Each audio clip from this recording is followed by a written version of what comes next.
Magistra Elsa Fernández Aguilar. Mariela Vega, y igual de la asesora Gloria Young. Les puedo decir, bueno, una experiencia muy gratificante formar parte de Aparlexpa, porque lo que hoy día es uno se lo debe precisamente al crecimiento de organizaciones como esta que te han permitido la oportunidad, en mi caso, de cursar diplomados, ¿no? Que hoy es la misma oportunidad que veo a más de 50 personas aquí que nos escuchan y que nos permiten ante todo crecer. Y no solamente crecer, sino que cuando estemos en puesto de toma de decisión, poder hacer las acciones necesarias, oportunas, ante todo, como siempre, en favor de la mujer, ¿no? Por esa sensibilización y esa concienciación que nos han otorgado los estudios en esta materia. Bueno, decirles que en este momento los estoy saludando desde la provincia de Veraguas, ya que me encuentro en una gira a nivel del país que se denomina la Ruta de la Transparencia, y hoy podríamos hablar un poquito qué es migración versus transparencia. Pues le puedo señalar que es algo completamente similar. Los países, la administración pública se mide por sus políticas públicas, valga la redundancia. Y las políticas públicas, en este caso, pues estamos hablando, son las migratorias, de cuáles en definitiva se está trabajando para dar respuesta a las situaciones que hoy nos han planteado todas las expositoras anteriores, que es el tema de la migración. He tenido la oportunidad de ver en el momento que fui defensora adjunta del pueblo el tema migratorio, y en ese momento era la población más que todas eran personas del país, recuerdo que de Cuba. Hoy veo una realidad completamente diferente a nivel numérica. En aquel momento recuerdo que eran 1.300 personas, ¿no? que estaban en frontera, que tuvimos la posibilidad de hablar con la defensora de los habitantes de Costa Rica ante esas situaciones, y veo más de 30.000. Y casualmente ayer estuve en Chiriquí, en la Defensoría del Pueblo, haciendo una visita de cortesía, pero también era interesándome en un tema que nos pusieron en conocimiento a nosotros, que era referente a una mujer que fue violada, así como dijo la diputada Soler Rodríguez, una mujer que fue violada delante de su esposo y delante de su hija, de nacionalidad venezolana, y de manera inmediata nos preocupamos porque queríamos conocer si esto se dio, como hace un momento ya lo dijo, bajo el conocimiento o la participación de algún miembro del servicio público, porque no podemos permitir tal deshumanización en esta materia y en este tema. Decirles que, bueno, completamente comparto las palabras de todas quienes nos han antecedido, ante todo de la doctora Aragón, que nos plantea de manera inmediata que cuando no se crean políticas públicas efectivas y oportunas a favor de los migrantes y ante todo de la mujer migrante, de esa mujer que en definitiva hay que garantizarle una salud emocional producto de una crisis y de un duelo al abandonar, al desplazarse, sea por razones laborales, sea por razones económicas, pero es un duelo permanente si no es tratado. De igual manera, una salud que hay que garantizar, asimismo como un derecho de acceso a la educación. Cuando le quitamos esta oportunidad a una mujer, a una madre, de manera inmediata se la estamos quitando a todos los que están con ella migrando. Y es justamente entonces donde se debe accionar.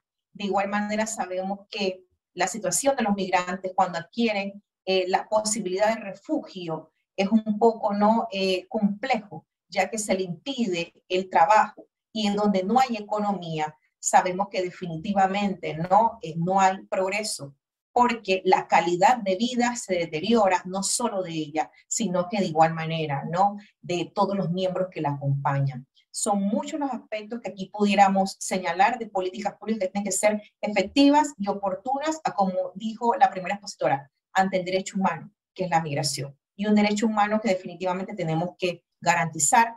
Hoy estamos en nuestro país, mañana podemos tener bajo cualquier situación o circunstancia la posibilidad de emigrar, y quisiéramos el mismo derecho hacia nosotros, que esté garantizado, que esté resguardado, y que se debe trabajar entonces en pro de ello. Bueno, yo quiero decirles que me siento plenamente complacida porque sé que hay expositores de Argentina, de Colombia, de Honduras, de igual manera de Marruecos, y claro, como siempre, en este caso, completamente complacida de presentar a una expositora panameña. Me honra en presentar a Eira Harvard. Eira Harvard es de nuestro país, es panameña, es escritora nacida en el puerto de Almirante, provincia de Bocas del Toro. Es licenciada en Derecho y Ciencias Políticas.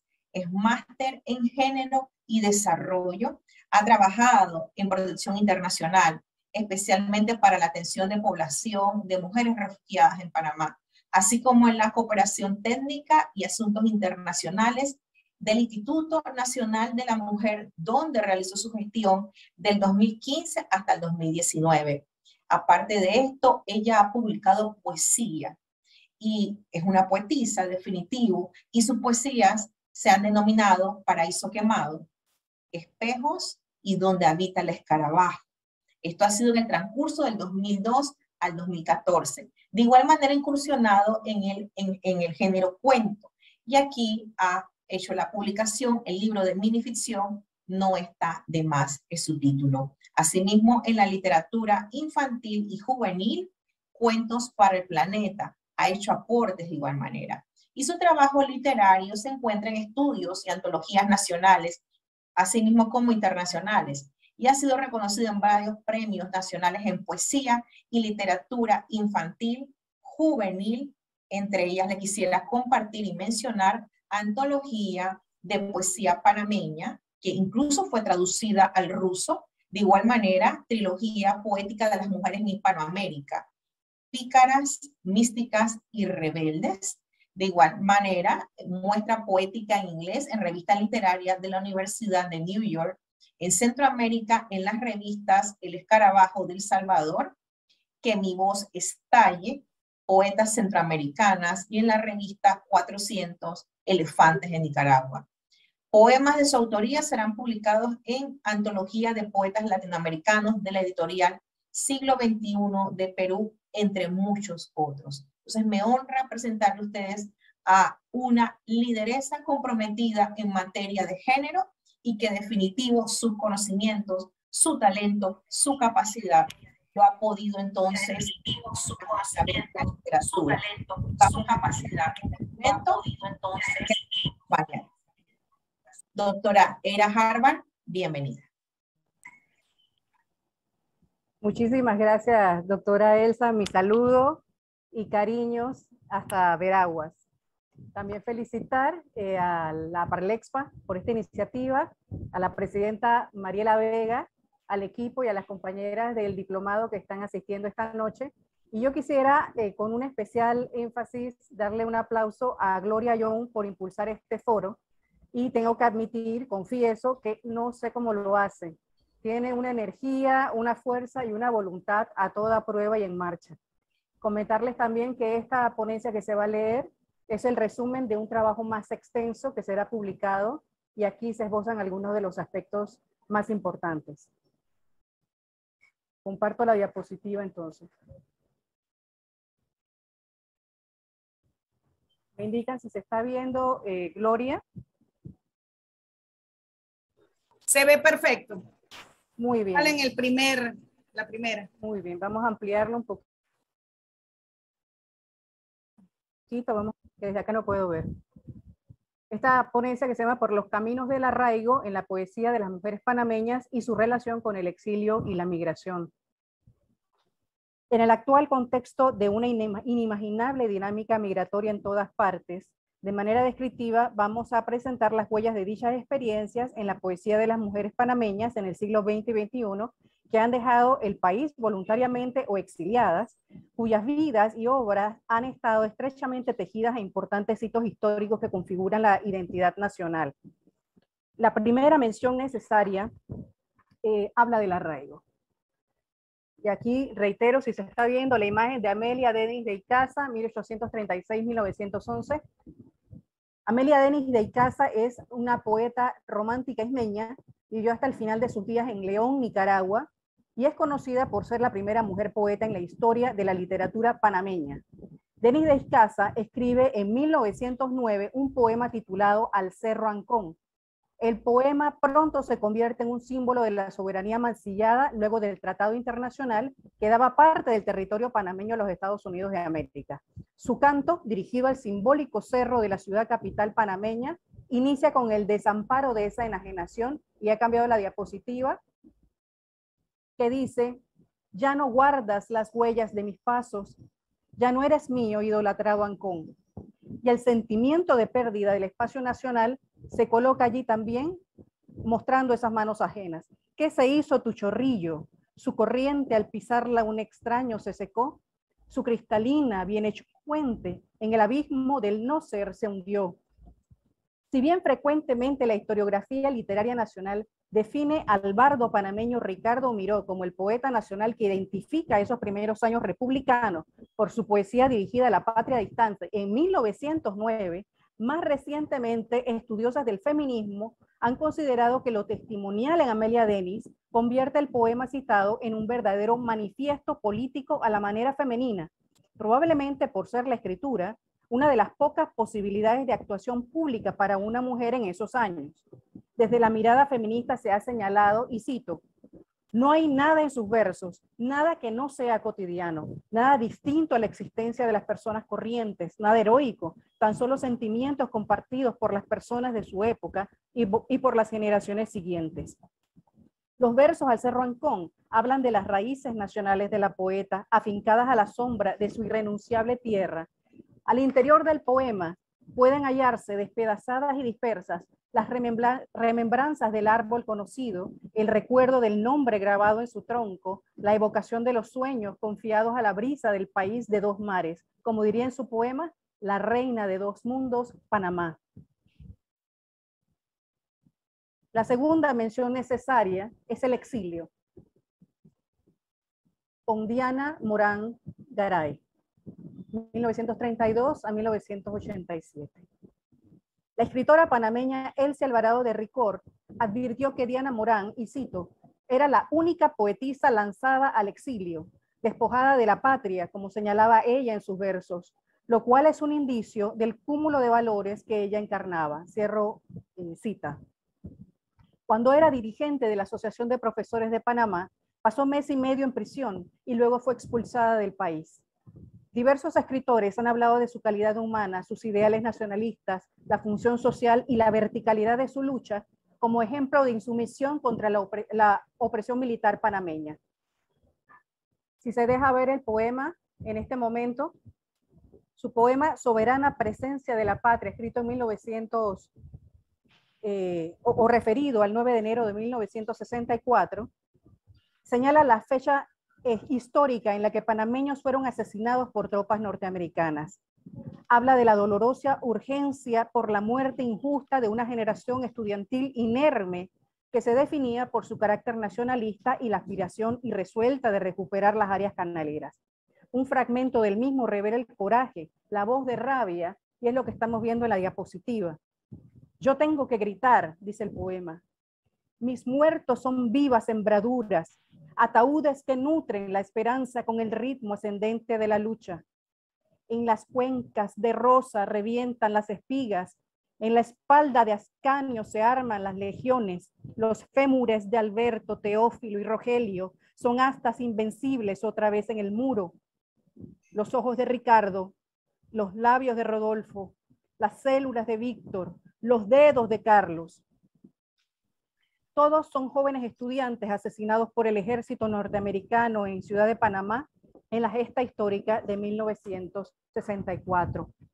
Jóvenes mártires que patrimonio se han vuelto, soberana presencia de la patria. Diana Morán falleció a los 56 años en la Ciudad de México.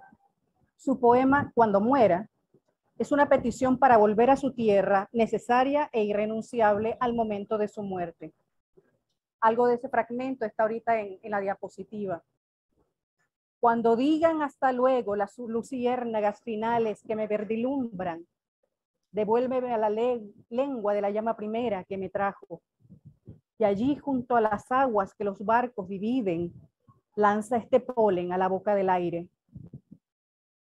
Un 9 de enero de 2004, las cenizas de Diana Morán fueron devueltas y esparcidas en las aguas de la entrada del Canal de Panamá frente al Océano Pacífico, en la misma fecha en que los mártires, estudiantes y civiles sin armas, fueron acribillados. Tercera mención necesaria, del arraigo después de la invasión o la generación post-invasión. El 20 de diciembre de 1989, el ejército de Estados Unidos invadió la República de Panamá, dejando un saldo de muertos sin cifra cierta en una ciudad desmigajada a la fuerza y arrinconada en la incertidumbre que trae la destrucción. Según José de Jesús Martínez, el escritor, en el libro La invasión de Panamá señala que el sismógrafo de la Universidad de Panamá, cito, solo en las primeras 14 horas del 20 de diciembre, primer día de la invasión, el ejército norteamericano lanzó al área metropolitana de la ciudad de Panamá 417 bombas y explosivos de alto poder. Cierro la cita.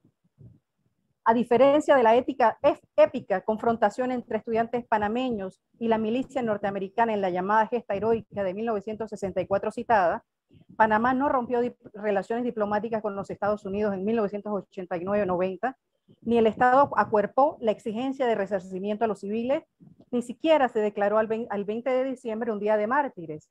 El 20 de diciembre siguió sin definirse oficialmente como una fecha de duelo nacional o una fecha de reflexión nacional. Según Damaris Serrano, ensayista panameña, la historia de la poesía panameña en la segunda mitad del siglo XX viene marcada por 3 hitos. Los hechos acontecidos en enfrentamientos estudiantiles en 1958 en contra de la policía local, la lucha por la soberanía nacional en la zona del Canal en 1964 y la invasión norteamericana al Istmo de Panamá en 1989. 3 hechos vinculados al territorio nacional y relacionados con una frontera que es la zona del Canal de Panamá. No obstante, ¿qué hay de la generación joven que inició su trabajo poético impactada por ese evento? Se trata de una generación que actualmente está cerca del rango de 50 a 60 años, a quienes corresponde iniciar una escritura posteriormente a un periodo marcado por el mayor ejercicio bélico del ejército de Estados Unidos en Panamá con la invasión del 20 de diciembre.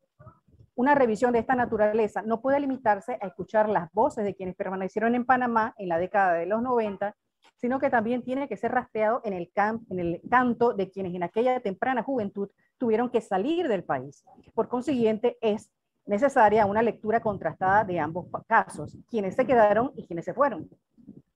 Si seguimos el rastro de quienes se quedaron, tenemos que mencionar, y parte de eso está allí, que el historiador César del Basto señala en un artículo llamado Influencia y legado de la invasión en la cultura, un orden de aparición de las obras que recogen el tema de la invasión. Indica del Basto que el poemario Invasión USA 1989, crónica de una memoria de la escritora Bertalicia Peralta, es la primera manifestación en contra de la agresión bélica.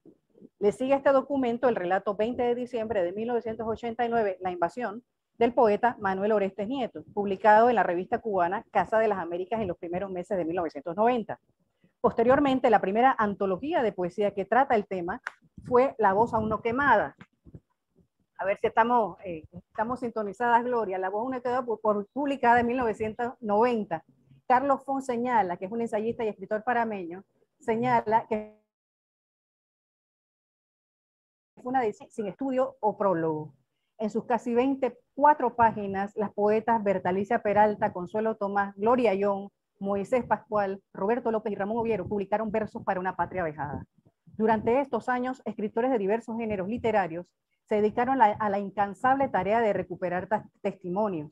Un ejemplo es el libro de la invasión de Pedro Rivera y Fernando Martínez, el libro La verdad sobre la invasión de Olmedo Beluche, o el audiovisual Las casas son para vivir, que son testimonios de la crisis política, económica y social vivida. Todas son expresiones que son válidas, sin embargo también son fragmentos que intentan responder las interrogantes que dejaba la invasión. Un evento como este permitía reconstruir de manera íntegra o uniforme la historia.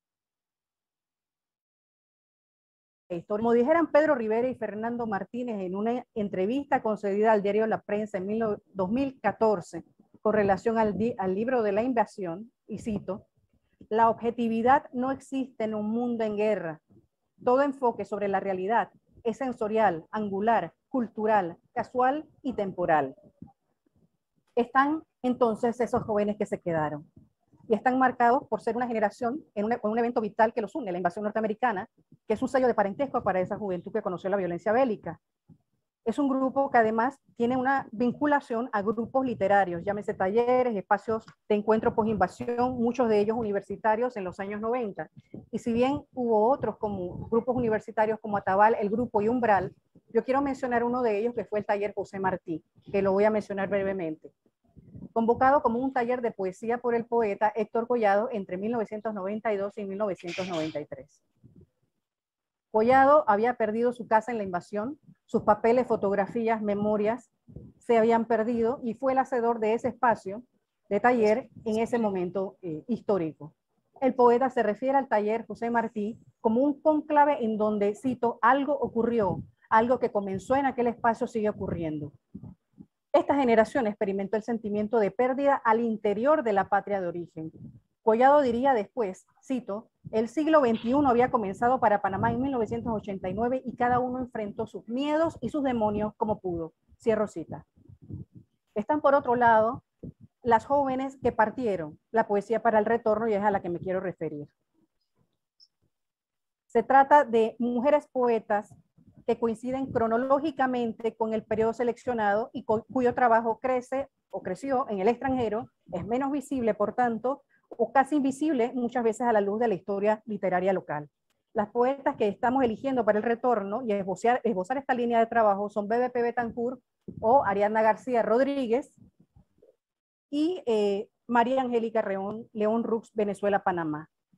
Cronológicamente hablando, son pertenecientes a la misma generación descrita y su producción literaria se aborda de manera distinta, se asumen de manera distinta la distancia y la memoria.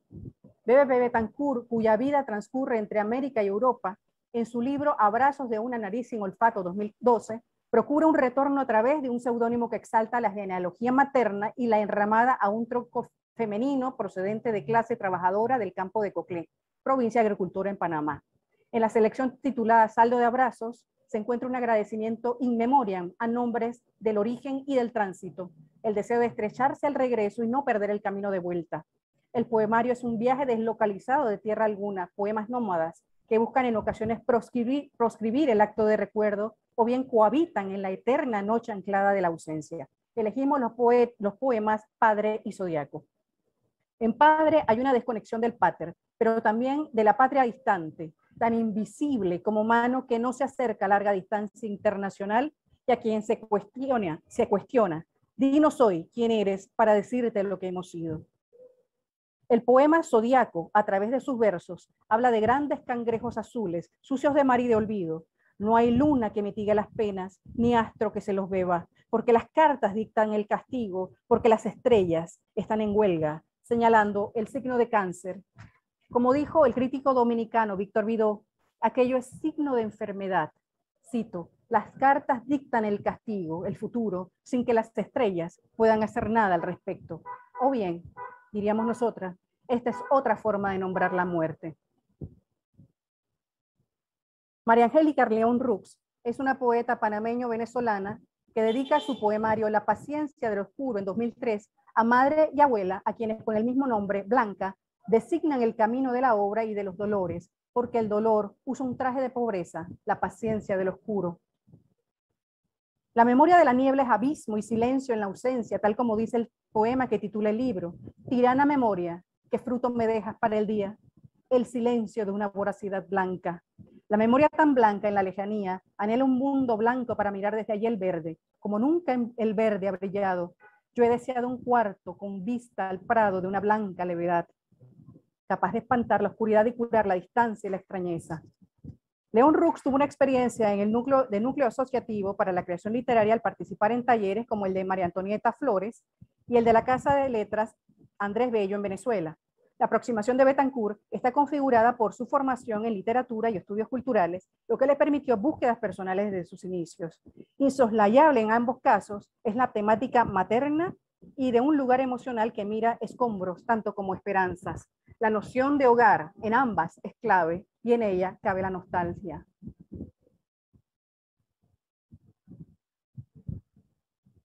Antes de entrar a tres escritoras a las que me quiero referir, quiero decir que hay un trabajo que se llama Evidencias. Es un libro de cuentos que está está compuesto por 4 mujeres y 2 hombres venezolanos radicados en Panamá, que viven permanentemente aquí como migrantes y que se han integrado al circuito local con publicaciones, participación en espacios literarios y talleres. Está prologado el libro por Luis Barrera Linares, docente e individuo de número de la Academia Venezolana de la Lengua, quien ha señalado un poco, señalando una mixtura, un juego de palabras, si estamos de frente a relatos panvenezolanos. Es un juego de palabras que, como dije, relata o refiere a la mixtura identitaria, pero también a la hibridación cultural que desvanece las fronteras al reunir en un solo libro países, voces e historiografía para Panamá.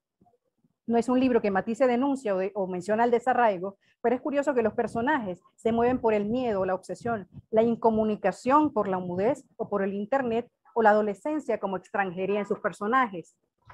Y aquí me quiero referir, también haciendo un poco el ajuste de los tiempos, a la escritura en los últimos 10 años, el éxodo o la otra mirada. El territorio como espacio adquiere una dimensión simbólica de la identidad. ¿Se incluye o no? Se delimitan fronteras de aquello que es considerado como propio. La llegada masiva de personas a Panamá y Centroamérica procedentes de lugares fuera del continente americano, principalmente de Eritrea, Etiopía y Somalia, desde finales del año 2008 hasta el presente, ha sido un reto en muchos sentidos. Población haitiana y cubana se suma a este tránsito en los últimos años. El trayecto vía terrestre es difícil y por el mar se termina con frecuencia en naufragios.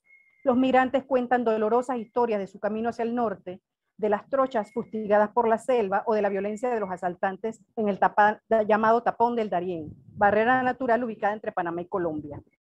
Para las mujeres viajantes, este tránsito constituye un espacio propicio para la violencia sexual y un sinfín de experiencias contra su vida y la integridad personal. Como dice uno de ellos en entrevista sobre el camino de mar, cito, no hay medidas de seguridad, no hay chalecos salvavidas. Naufragar en una de estas embarcaciones es perder la vida innecesariamente. Es un migrante de la República Democrática del Congo. Tan solo en la primera semana del año 2021 naufragó una embarcación en el Pacífico colombiano panameño que había partido rumbo a este país. Viajaban 28 personas, de algunas no se tuvo rastro y pocos cuerpos fueron encontrados, entre ellos el de una mujer embarazada y una niña de unos 13 años, ambas afrodescendientes, posiblemente africanas o haitianas. Del género cuento, la escritora panameña Griselda López, que está ahorita en la diapositiva, aborda en su cuento Ultrasonido la enorme dimensión de una frontera con el cuento Una jaula llamada Úrsula, en el que va conduciéndonos al vigente escenario de la migración vía terrestre y de las instalaciones que aguardan a la niñez migrante que arriba de manera ilegal a Norteamérica. Julián, el niño inmigrante, nos dice, está en diapositiva, caminaba con sus padres por una de las avenidas de la extensa ciudad cuando un carro con un letrero que decía Policía Fronteriza se detuvo y sus ocupantes los obligaron a subir a un vehículo mientras ellos trataban de negarse, indefensos. Esta evidencia se me había ido. Frente al horror, la poeta Gloria Young pregunta en su libro Conquista de la Guare 2021 por esta perturbadora realidad y tras su cercana estancia en Marruecos, la convoca en el poema Solo pedazos. Solo en pedazos. Mañana llegarán bandada de pájaros desde las fronteras, profundos mares, el barco a la deriva, también solo en pedazos. Así como en Nadando Mares inquiere, ¿quiénes son ellos? Inmigrantes, migrantes, refugiados, ¿quiénes? Seres humanos, siempre discriminados, nadando mares. Este mar de ahogados que confunden sus lágrimas con la sal es retratado por la poeta como un refugio final al decir, cito, se ahoga entero en su secreto de algas. Cierro cita. Es una cita del poema Muerte en la mar. El uso de sedocas coincide con un patrón de preguntas y convoca para ello al continente de riqueza del cual se huye, a fin de que la bendita África conteste. Y es que la Mafa, el gran desastre que en lengua swahili viene a nombrar el holocausto esclavista, no tiene fin y perdura fatigando aún más el espíritu de su gente. Paraíso Quemado 2014 es una obra destinada a las personas refugiadas y cuenta con un poema que da título al libro. Sobreviviente, dice él. Sobreviviente lo llaman al que atraviesa el infierno. Paraíso quemado, hogar en llamas. En los pueblos borrados, sus fantasmas a nada pertenecen. Ello recuerda, como dice la poeta centroamericana Ana Ardón, que emigrar es aceptar ser huérfana, así como trasladarse fuera de su país por ser perseguida constituye un desarraigo forzado. Como cierre ya para la presentación, en Amelia Deli de Icaza se refleja la patria ausente y la ofensiva de lo recordado. Como diría la poeta, soñaba yo con mi regreso un día, de rodillas mi tierra saludar. Ese sueño, el deseo de retorno, está inevitablemente presente entre las poetas mencionadas como querella contra aquello que reconfiguraba el territorio conocido, por otro, en el que una nación extranjera definía los límites del suelo con nuevas reglas, algo de lo que volverá a hablar la generación posinvasión. Del mismo modo, las poetas contemporáneas que expresan el fenómeno de la partida e irreversiblemente la muerte, la interpretan como un poder que funciona atemporal, que sobrevuela entre las palabras contenidas en los poemarios. La muerte es un orden, una invocación de imposible retorno que resulta inaceptable en la dimensión de la memoria. De allí que las poetas del retorno busquen una forma de nombrar aquello que se vuelve a acercar desde el... En el fenómeno migratorio masivo, como el que acontece en nuestros días, quien viaja es víctima de terribles dificultades en ese raro lugar del tránsito, en el que predomina la urgencia por sobrevivir, vivir en el difícil camino que tiene el control de sus vidas.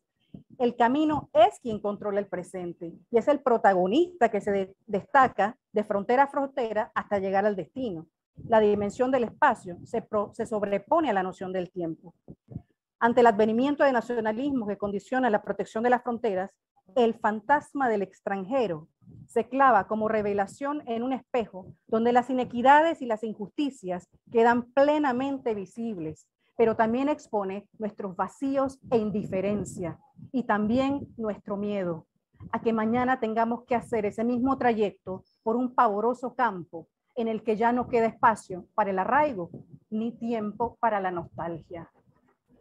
Muchas gracias. La fotografía que está allí me la envió una persona local, no sé de dónde procede, me llegó como llegan las cosas, los anónimos, ¿no? Y es una fotografía real de hace 2 meses, 3 meses, en la frontera, en la selva del Darién, que es el cruce por la frontera colombo-panameña.